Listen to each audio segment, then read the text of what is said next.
Hi everyone, thanks again for tuning in to Conchas Con.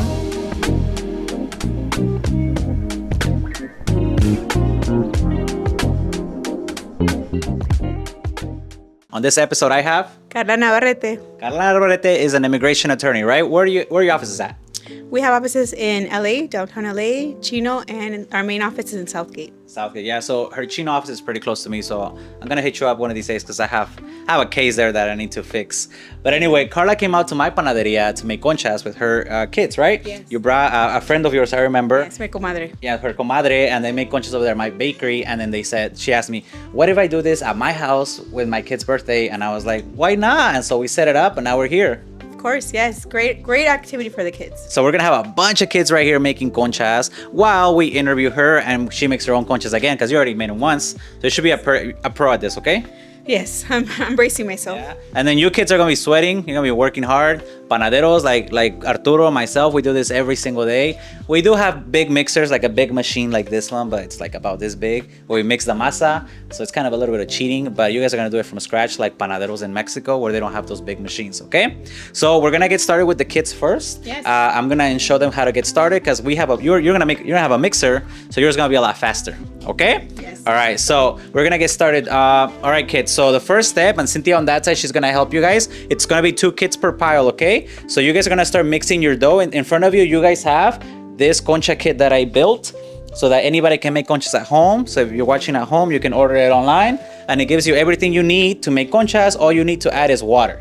So that's what when we got here, and a lot of work, right? So first step we're gonna do is, Cynthia, you wanna show them maybe on that side? We're gonna mix this dough. So get in there, start mixing it. Start mixing it. We're gonna mix the yeast and the concha. So just get your hands and start mixing it.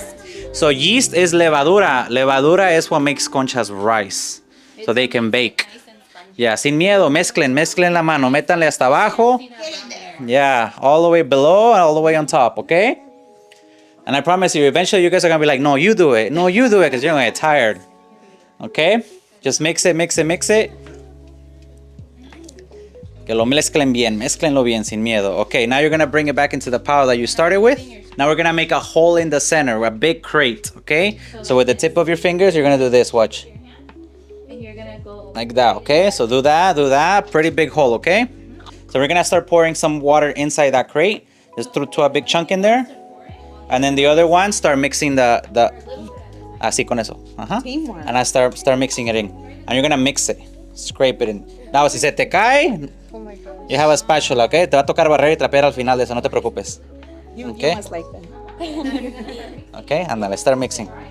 And break up all the clumps. Eso, In the beginning, it's gonna be super, super sticky. Gooey, like slime.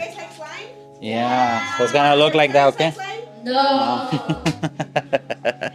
But it's gonna be slime you can eat. Well, eventually, once it's baked. Yeah, if it's still raw, no se lo como porque les va a dar chorro. Now, before we get amasando, bring in all the clumps in. Like all the little specks we have around, bring them in. Bring everything in, okay? Make one pile, que no quede nada on the table. Ándale, eso, yep. That looks good. Now with your hands, you want It's gonna be sticky. The masa is ready when it's no longer sticky. All right, Carla. So now while the kids are working on their masa, now you're gonna make your own conchas, but we're gonna use this time to get to know you a little better, okay? All right, so you have half a pound of concha mix. You're gonna grab that, you're gonna pour it into the bowl. What's in the mix? So it's our concha mix. So it has dry egg, dry dairy, flavor, color, and harina. Okay, que no te vaya a caer, adentro. Tip it the other way. Ándale, así. So at home, if you guys have a mixer, it's a lot easier to do with a mixer. Because by hand, you're gonna be like those kids over there for like 20 minutes kneading their dough, okay? Perfect. Ahora vamos a agarrar, y que eso te ayudo con esta parte, sosténme el micrófono. Una cucharada de levadura seca instantánea. Ok, ahí va para adentro. Ok.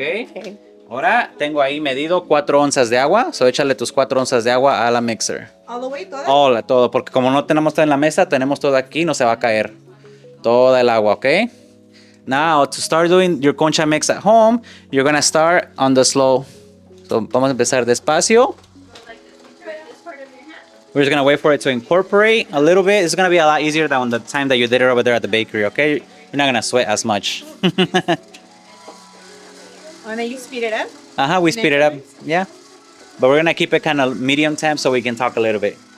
So Carla, when you went to the bakery over there, you told me that you were used to work at Chirla, and then you got your own firm. You want to take us a little bit, like the people that don't know you, how you went from working at a nonprofit to opening your own law firm? Of course. So I went to law school just to be an immigration lawyer. And so as my internships and my summer programs developed, it was only about immigration. But when I was at UCLA, I used to volunteer also as a student. And one of my first big actions were to get driver's licenses in California, and it was with Chirla. AB60. AB60 back in the day. So then when I became a lawyer, we ran into each other at an event, and they offered me a job. So I was already working at the National Immigration Law Center doing a fellowship, and I already passed the bar, and so then they offered me a job. So I was there for about 9 years. Wow. And then, as life passed it and I had my kids, it was better for me to be on my own, and that's why I started my office. Cool.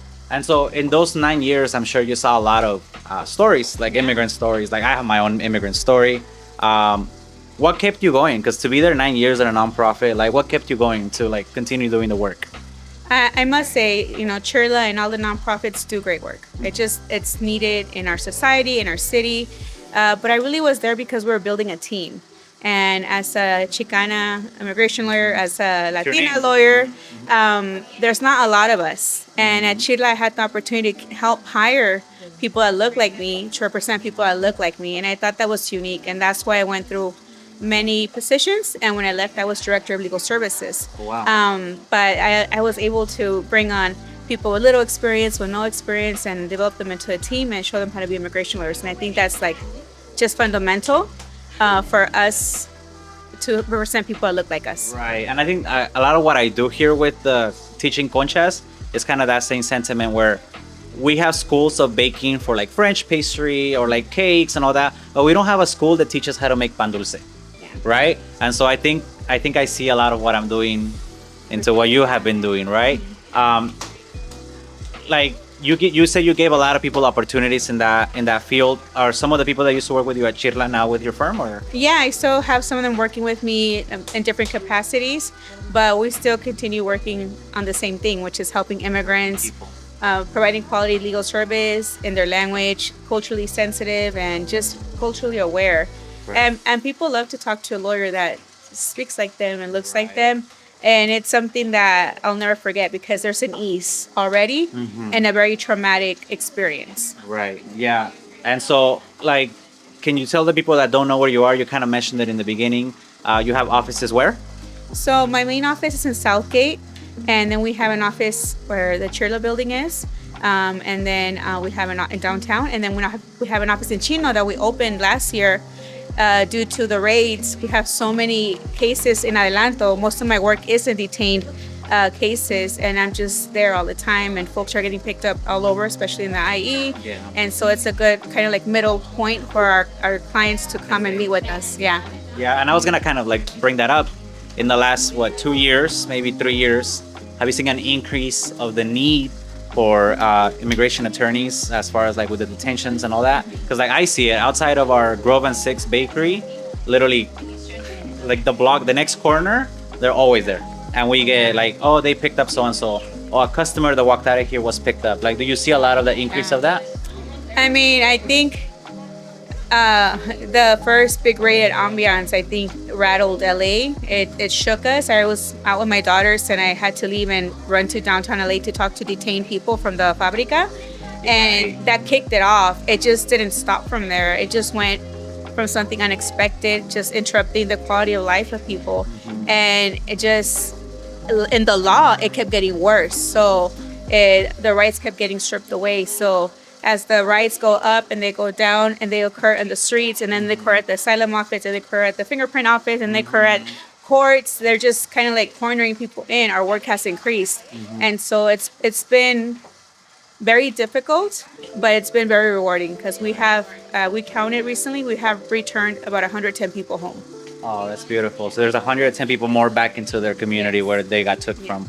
And now, what led you to start doing immigration work in the beginning? Like who were you before that? Like in college, what Do you have an immigrant story yourself as well? Yeah. So I'm a Chicana. I'm first generation. My mother is from Jalisco, but she grew up in Tijuana, and she migrated in the 80s. So she was able to get papers through reform. Reagan. That's it. That's it, guys. The book stops there. There Right. has been no other opportunities since Yeah. then.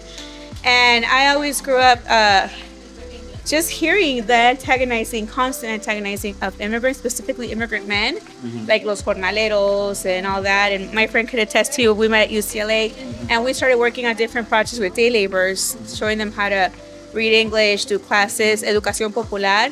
And I always knew there was a huge need there. So when I finished UCLA, I went to law school. Not before a brief moment in labor. I did organize for the union for about a year, and then I went to law school. That's beautiful, and I love that your work deals with jornaleros and stuff. It's like I didn't think that when I was gonna open a panaderia, that it was gonna take me back into kind of, because in college I was crazy, you know. I protested campus for a Dreamers Resource Center. Like I was all over the place, and I didn't know that opening a panaderia would take me back, because now my client base are jornaleros, Yes. morning workers, day laborers, gardeners, construction workers, that are working class people. And so when I met you, I was like, if I wasn't doing panaderia, I'd probably be doing what you were doing. Yeah. And so I love that. I really look up to you, because like you're paving the way for a lot of young people out there that were maybe in my shoes, that college, they didn't know what they were doing. And now you're here, and you're a testament to, like, if you have a goal, you know, almost like what I did, just you're gonna get to it. But the work that you're doing is so beautiful. So thank you for that. Thank you. And then in that kind of talking about that, you wrote a book. I did. I wrote Right? a book. I think we were all holding our breath in November, expecting volume 2 of The Terror of Trump. And when it passed, I have 4 children. 2 of them are boys, 2 of them are girls.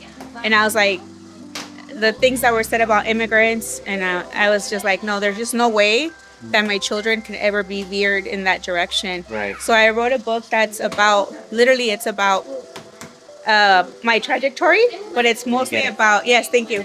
It's mostly about how to use your skills, your abilities to help people. Para ayudar, no para joder, right? I read arrest reports all the time. ICE arrest reports. They're called I-213s. And all these officers are Latino. And they're using colloquial languages. You know, they're saying like, oh, ¿qué onda? O tienes papeles, o no se agüite, like that stuff. And it's just so sad, because you know, they drove to work listening to rancheras. Yeah. Listening to Fuerza Regida. Right. Just to pull up and arrest people. So I don't want kids to use their abilities, their language, their skill, their education to hurt their people. I want them to help their people. So I wrote a story. It's called Abogada, Chicana. It's a children's book. And it's literally about my life, you know, and why I want to help people and why I became a lawyer. So this is the book that we wrote. Yeah. Who illustrated it? So this book is actually illustrated by an artist in Mexico, and his name is Genaro. And we worked together. We wanted to capture images that brought us back, you know, to like mexicanadas, chicanadas, things that we relate to, like a piñata, corazón sagrado, Elote. un elote, specifically me, your grandma, el pelón pelo chico, el corazón sagrado, and me. I grew up in Tijuana, San Diego, so just it's about us, things that you may not understand this, but you understand. Right, just the visual. You understand this hug, you know? Yeah. So that's kind of, he helped us make this. He's a great artist. And we just try to capture in a capsule the story. So as the kids maybe work towards this, because it's a Spanish language book, Beautiful. they can understand what this is. And you know, I'm a Chicana. I love Frida. And this is one of Frida's images. I don't know if you've seen it, but it's actually me as a child, where she's in between New York and Mexico. And so, you know, that's the main idea of the book. My experiences between San Diego and Tijuana. Because my mom, we have a lot of family in Tijuana. How did we cross border patrol checkpoints? How they would check if I was a citizen, asking me if I knew what rhesus is, right? So they're like checking for identity and knowledge. You kind of knew the culture. Yeah, would you know what rhesus is? I mean, now I do. But When you're at the age? no, when I was what, 6, Maybe, 7? uh-huh. I don't think I even thought what reasons. Yeah. It doesn't cross your mind. I Probably. actually was asked when I was small at a checkpoint, it's a recess, and I was like, the break at school or the chocolate? Oh, like recess. Yeah, but I was like, which one do you mean? And he's like, just go. Like, you're clearly from here in his Right. mind. I talk about the struggle, like day laborers, Yes. immigrants, broken hearts. Because immigration, there is a lot of broken hearts, you know, people leave stuff behind. Yeah. It's just a book about missing, about wondering, about why us and not them. Like why can we cross and why can't they cross? Right. You know, so just kind of worries that kids have with things that they relate to. What's this called? That's I know what that is. It's a valero. Ándale, Valero. Sí sabo. Sí sabes. Sí sabo. What's this? Es fabuloso. We know. Es jabón sote. Yes. So, and then I grew up cleaning houses with my mom. So my mom would always say, you know, like, go to school so you don't have to clean houses. Mm-hmm. And I was grateful for that experience because I got to see houses with space, houses with bookshelves, not just at the library. I'm like, what? Right. They just buy the books? You can have books at home. They just buy them, you know? And so forth. Eating chocolate, you know, golosa. Claro que sí. And so that's the point of the book. And I wrote it really to inspire kids, to attract kids. And this is my trajectory with the jornaleros, teaching English to them, working at the Home Depot. That's what I call it. Home Depot. Home Deports, Right. because They donate to Trump. No, y porque ahí deportan a toda nuestra raza. UCLA, that's where I went for undergrad, an amazing school. I always tell my kids, UCLA or bus, you know? Damn, my wife went to USC. Damn. And then, of course, being activists, being Right. active, you know, and using your voice, your body, taking up space. And yeah, then I went to Leo Law School, which was painful, but worth the challenge. Why painful? Because law school's hard. It's difficult. It's a weeder.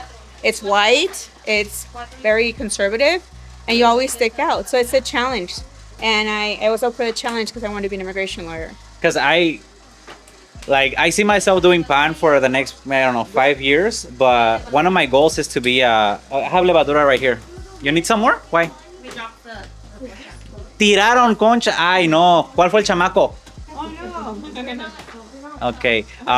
Sorry. So I see myself doing Conchas for 5, maybe 10 years. I don't know, build a bakery. I want to open a baking school. But one of the goals I have is to be a professor. Okay. I want to be a teacher, professor, whether it's high school or college levels, in history or political science. Oh, yeah, great. And I feel like just because I have to go to law school, like I feel like I have to, just so that, because like they're gonna be like, who are you? What do you know? If I didn't go to school, so Yeah, that's why it intrigues me. No one could take away your bar card. It was really hard to get. Quick note: only 2% of Latino lawyers in the United States are Latina lawyers. Damn. So you're taking up space in every single classroom and every single test. And when I was doing my internships, I was working at the detention centers also. So I kind of hit the ground running with detainees. Had the But experience right away. law school does offer you a skill set, a tool. You can just get into spaces that you never thought. I literally wake up every day and I'm like, Carla Navarrete versus ICE counsel. Like, that's my job. Every day I'm like, me for my people versus ICE. And it's not just like on a poster. It's like literally like on title, on record, on document. And then, I had to take the bar, which is very difficult. ¿Te lo pasaste? Lo pasé la segunda vez, amigos. Una cosa que nunca te dicen, they never tell you. How many All your times? mentors, Right. they never tell you until you don't pass. Right. They're like, actually, it's like Alcohólicos Anónimos, it's like confession. Actually, yo tampoco la pasé. Like, right. no mames, hubieras dicho. Like, Bro, I've been stressing. over here, like. You tell me I could have done this twice. Yeah. But in my defense, and in our defense of all bar repeaters, I was out 54 points. So me regresé a la librería y le eché ganas y ya ves, I failed. You failed. I didn't pass. I feel like that's good for kids to know, right? Yeah. Like that. It's okay to have a setback, but then you tienes que echar ganas otra vez, ¿no? To see what you were missing. I knew what I was missing. I'm like, okay, I'm getting back on the horse. There's no way I can go back. Right. I'm too far ahead. So yeah, you don't always win. Right. You don't always win the first time. But eventually you pass. And I sure passed. And it was an amazing day for my family, for me, for my community. And now I have my law firm. What I literally do is get people green cards and get them out of jail and that. So that's why I wrote this Beautiful. book. My family share in the back because it's important that we love ourselves, that we love our people, and that we help our people, especially right now. And I want to just mention there's so many ways to get involved.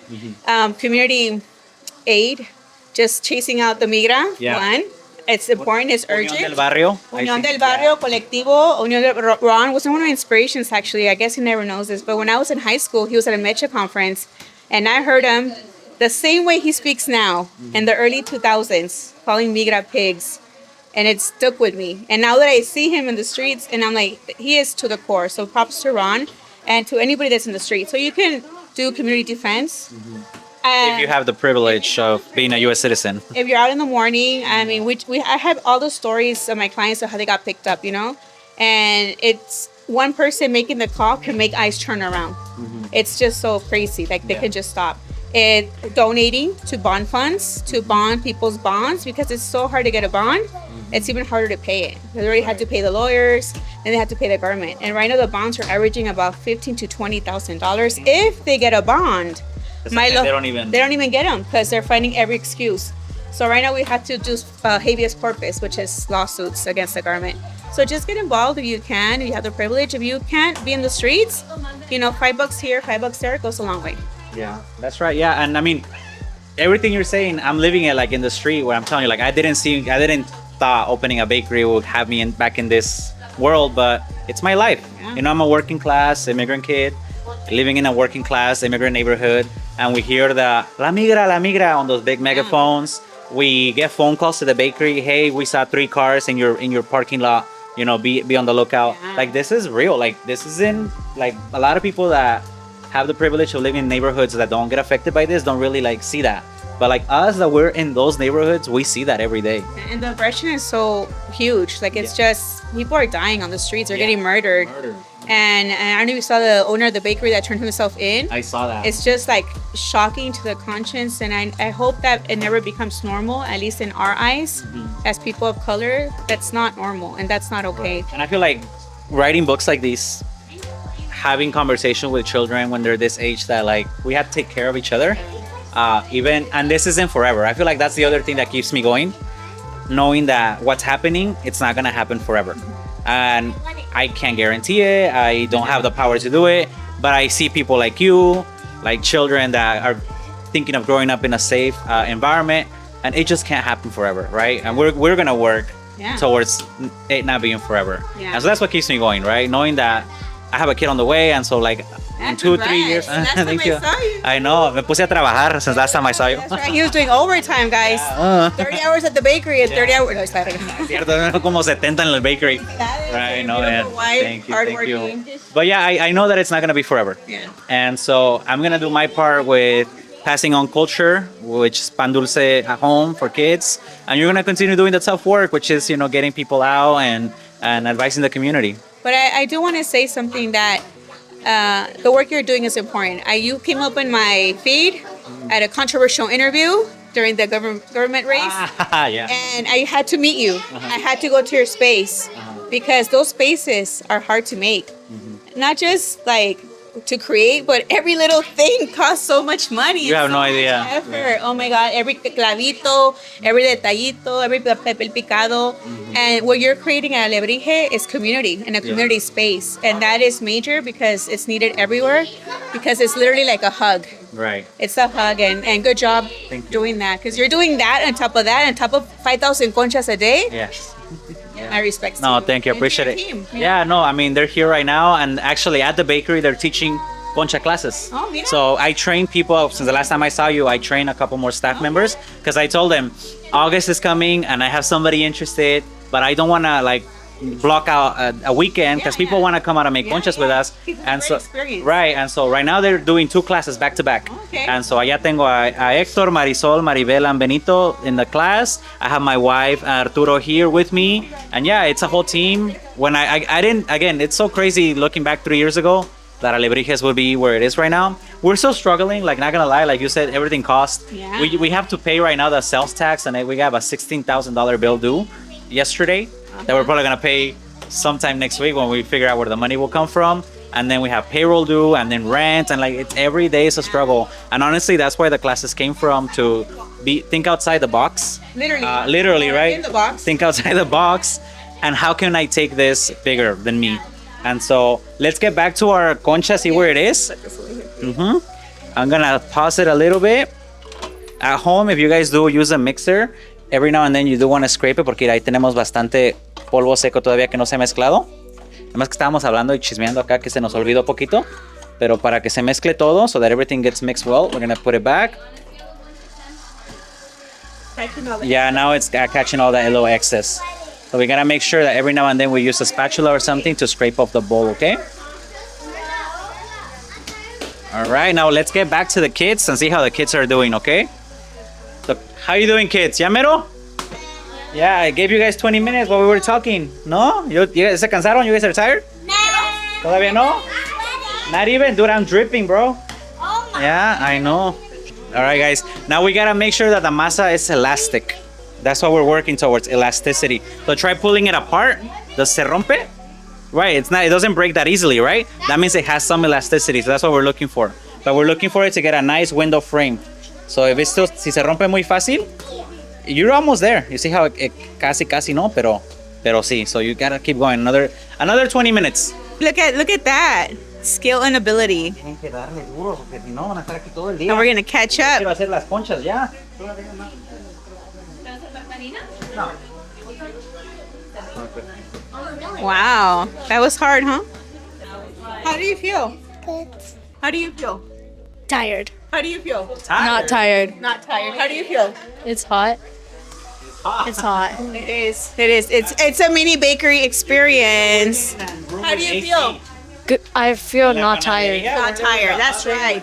How do you feel? I'm not tired. Not tired. How do you Not feel? tired. Not tired. How do you feel? Tired. Oh, are you Not tired. not tired? Okay, half and half, 50-50. What color is your concha gonna be? Maybe white. Are you gonna do a big one or little ones? Little ones.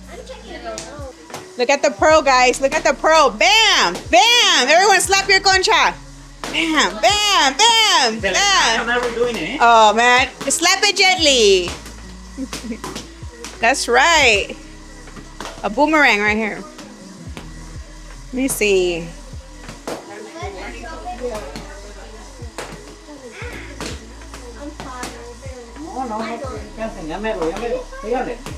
Let's do it at the same time. Slap your concha. Ready? 1, 2, and 3. Slap it. Whoa! That's a cool one. So if you're doing your conchas at home in a mixer, you want to get to the point where it no longer sticks to the bowl. And so right now, let me see if it's ready. Take it from the hook. Yeah, look, it came out all in one. No se pegó. Wow. Okay. Straight up cheater. Mira. Look at Okay. that. Look at your eyes. You can't even See? believe that. That's beautiful, beautiful masa that's supposed to look out, okay? Okay, now we're gonna make a salchicha with our masa. Let me show you. Give me your hands. Move your hands off the table so I can use this space. So look, van a amasar su masa así. You guys are gonna make a long salchicha. Okay? Una salchicha así. Así para darle. You're gonna make it about a foot long so we can cut up. Yeah, a foot long salchicha. Yeah, that's it. That's a good size. Así está bien. Ya no le dé más because you guys dropped, okay? Okay, that's good. That's good. Hazla más larga. Hazla más larga, así. Okay. Now we're gonna cut bolitas. How big? You're gonna put 2 fingers? No, for you guys 3 fingers because you guys have little fingers. 3 fingers, and at the end of those 3 fingers, you're gonna cut. Okay? And dale, keep cutting all of them. Keep cutting bolitas. Leave it on the table porque te va a caer otra vez y ya no te voy a dar más masa. Ándale. Okay, now we're gonna make bolitas. I'm gonna use this in a sample. We're gonna do a claw with our hands on the table. A claw. We're gonna do like that. We're gonna put pressure down and we're gonna roll those bolitas. You gotta feel the masa inside your hand. Do this. Así, así. So not super flat. I'm not pushing it flat. I'm putting it like this. Put this part of your hand down and then go like this with your fingers over, like a claw, and go like this, okay? Go like this, look. No, keep it claw. Keep the claw. Así. Ándale. You feel the bolita moving in your hand? There you go. Ándale.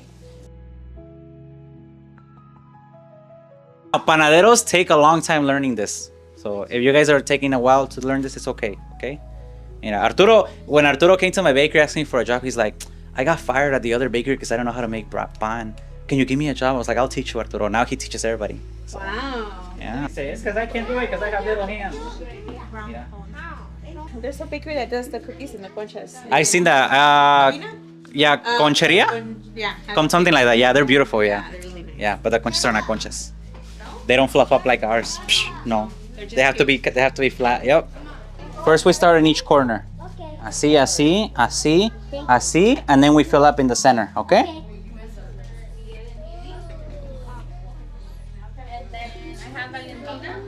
A ver. ¿Qué te va a ayudar ella, ok? ¿A tu manita? Ok. A ver, Miguel. Es manteca vegetal. Hailey? Okay, like this. We're gonna rub it in our hands. Now you're gonna go to the person next to you and you're gonna start putting it all over their face. No, I'm just kidding. We're not doing that. Okay, no, I'm kidding. I don't do that. Don't do that. Now we're gonna put it on top of the conchas, okay? So you're gonna grab it with your hand así, la van a hacer así, and you're gonna cover the sides of the concha, the top of the concha, okay? On the bottom, it's okay if it doesn't have any, but we're covering the top and the sides, okay? Ándale, para que hagas algo, okay? Okay, once you're done, remember, just wipe up your hands with a paper towel in front of you, okay? Now we're gonna start decorating your conchas, okay? But be careful, if you, like Jacob already is doing it, pero le dije que no hiciera nada, y look at her, ya está metiendo la mano. Before you do anything, you don't wanna have a lot of flour in your hands. You don't need a lot. Watch me first, before you touch anything, Camila, Stephanie, Jacob. I'm gonna dab it like this, okay? Then I'm just gonna clap a little bit in my hand, and that's all I need. Look. See, I'm not full of flour? Like Jacob over there? Así, nomás poquito, okay? Then, I'm gonna grab a little bit of pasta in my hand. Voy a hacer una bolita. You guys ever made tortillas at home? Se nota. Now we're gonna make así. Uy, yo tampoco, mira. Vamos a hacer una tortilla. You can do both ways. I'm gonna show you two ways. Una tortilla. Like that. Has to be big, okay? And then we're gonna put it over the concha. Then I'm gonna grab a little bit more flour. I'm gonna dab it down, okay? That's one way to do it. The other way to do it, you're gonna make a little tortilla press in your space. So you grab the bolita, you put a little bit of flour on below, and then on top, you're gonna press it down. Then you're gonna pick it up, and you're gonna put it over the concha. Oh, te robé, perdón, ¿verdad? Me equivoqué, perdón. Así. ¿Okay? Okay. ¿Ponían atención? Yeah. You guys do it? Okay, échenle. Excuse. We're gonna put it over that one. No, they already did the tough work. Yeah. Can I make you a duck, Miguel? Right here? Oh my God. Un patito, ya, mira, fíjate. A ver si sale patito feo o patito bonito. Mira, un patito. ¿Sí lo ves? You see the little beak? The tail? And then aquí le vamos a hacer un ojo, mira. Got a little bit of white. Put it right there. Mira. Mira. You guys are ready for concha stamps. But you have to finish. Okay, good, you finished. I'll give it to Arturo, and Arturo will show you how to do it, okay? And then Cynthia will have one, and I'll have these other two. Because I don't want you guys to ruin your conchas. I'm gonna show you how to do it first, okay? Can I grab some flour? Excuse me, Haley? Okay, has to have a little bit of flour, okay? And now watch, I'm gonna do the heart. We push it down gently, okay? Despacito, ira, así. And it gives it that concha stamp look, okay? And she makes cakes, she doesn't make pan, so she's really good at this. Flour again, we're gonna do this one. Flour again, we're gonna do the heart. Now we're gonna do this one right here. And then for the duck, let me see it, para que le salgan las alitas bonitas, mira. Así, on the side, so you can see the wings on the duck, okay? That's it, now we're done. We gotta wait now. And then you guys are gonna go break the piñata. When you come back, we should have baked conchas, okay? All right, so now the conchas were proofing for a while. Kids are out cutting the piñata or hitting the piñata. And now we're gonna bake our concha. So it's been about 10 minutes. So what I'm gonna do right now is I'm gonna flip the tray so it can bake evenly. And look, you can see some of the conchas are already baking. Pero ahí van las conchas, look, they're baking. Alejandra, Denise and Gabby.